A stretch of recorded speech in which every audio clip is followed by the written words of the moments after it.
Рядом со мной целый капитан воздушного судна Александр. Александр, да. Александр, какие параметры полета у нас? Сейчас высота 10,5 тысяч, скорость 700 км в час. Температура за бортом минус 52 градуса. Лететь еще час. Как вы вообще оцениваете свой суперджет по сравнению, например, с другими самолетами, если у вас был такой опыт? Да, я летал на вертолете, на Ан-24, на Airbus. Сухой мой любимый тип. Вот. Таких самолетов нет, все хорошие, у всех свои особенности, но вот Сухой суперджет мой любимый.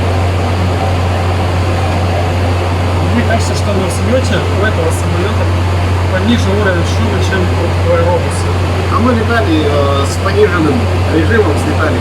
Самолет был легкий, поэтому мы не на максимальном режиме взлетали, на пониженном. Чтобы свечой вот так не пойти. То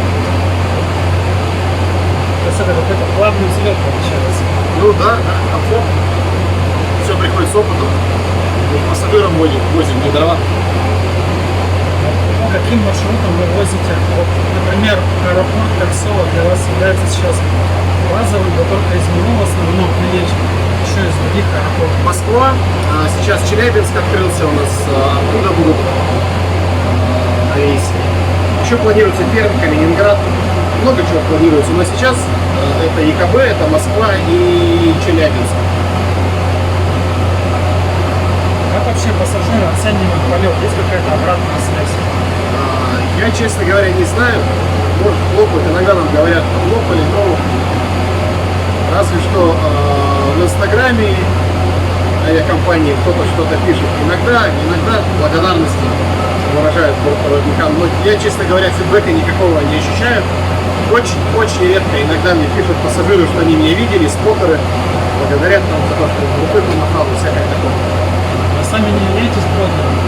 Я лично возможность снимать из кабины и много просмотров.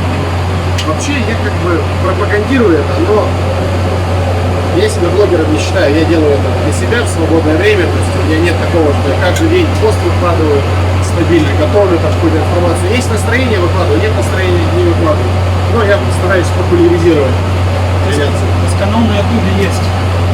Есть, но сейчас, так как у меня очень много инструкторской работы и вся энергия моя фокусируется именно там, особо времени для создания каких-то видео нет. Но так у меня и на ютубе, и в тиктоке, в инстаграме есть телеграм-канал, который пока нет времени заполнять.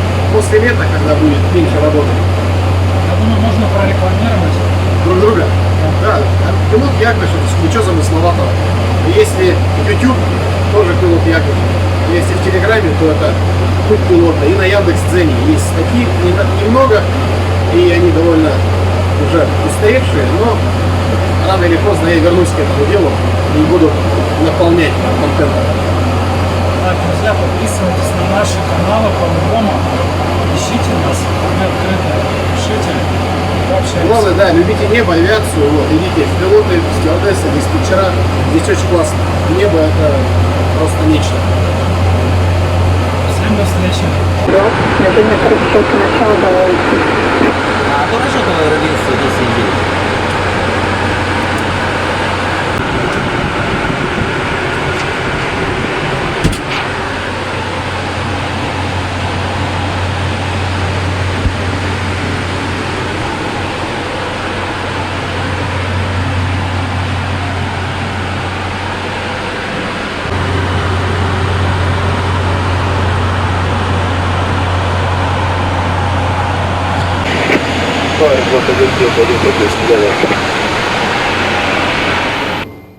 Так, друзья, давайте посмотрим, что тут такого интересного.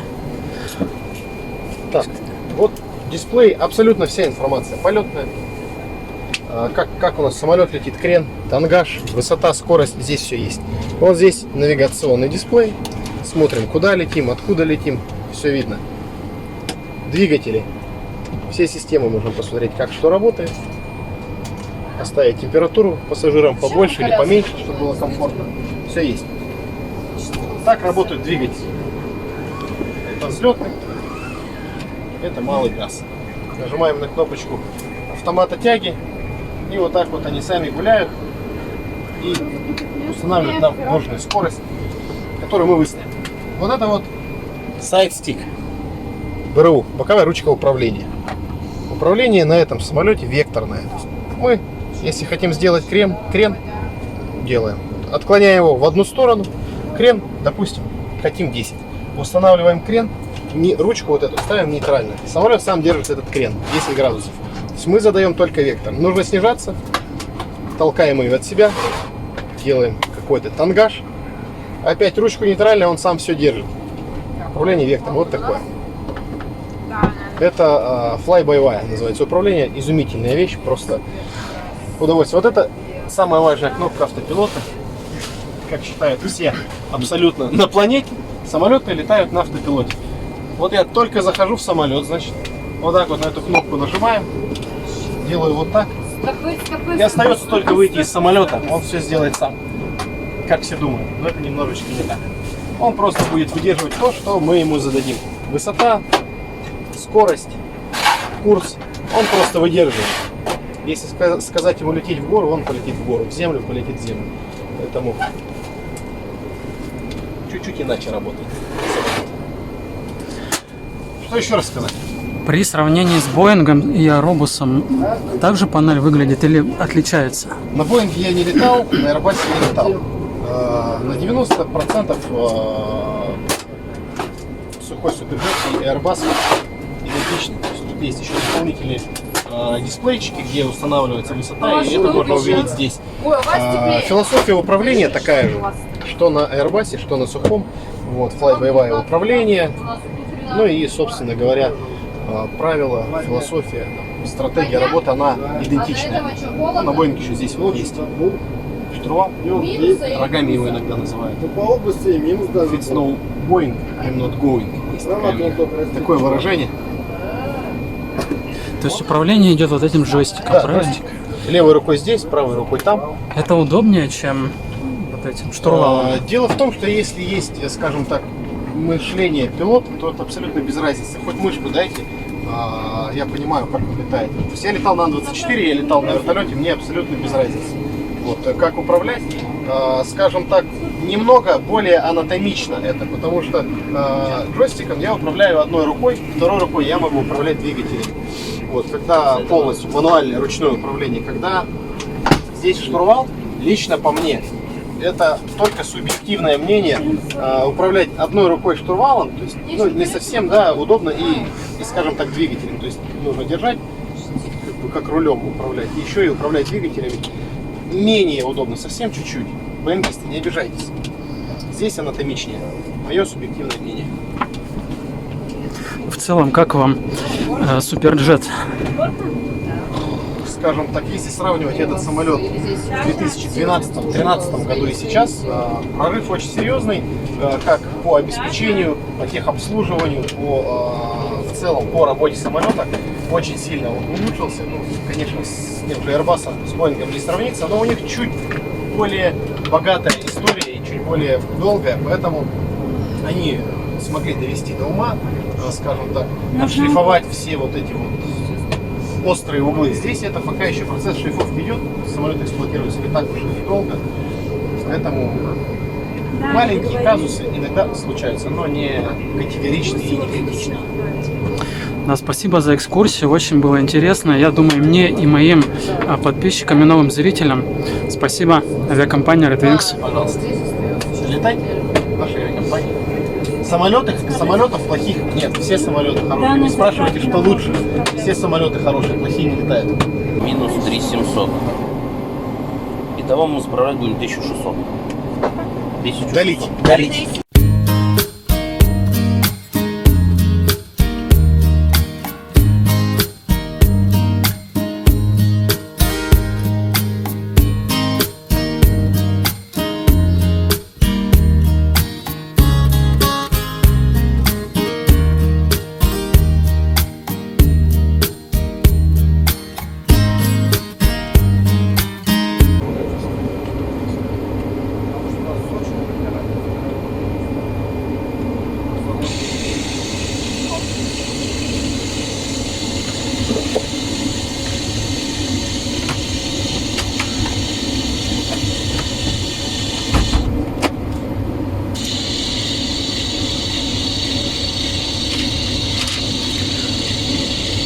Регулировка педалей.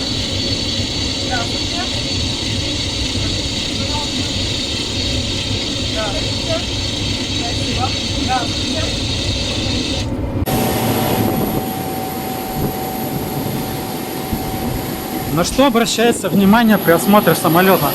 Ну, Валер, на целостность конструкции, значит, у нас есть различные датчики, приемники, давлений,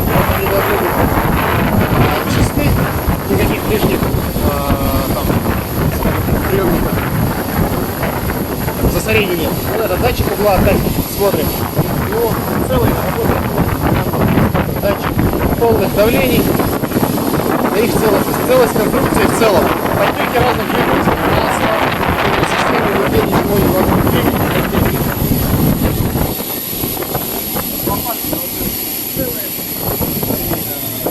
повреждений, царапин, износа, также на наличие кран, если было бы повреждение, собственно говоря, и может быть на наличие, скажем так, крови, если не дай бог попало в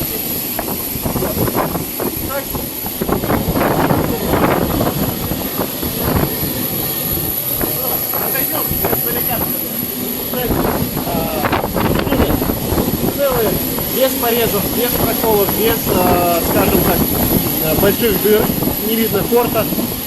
Также отсутствуют подтеки различных жидкостей. Ну и общая целостность всех узлов, всех элементов.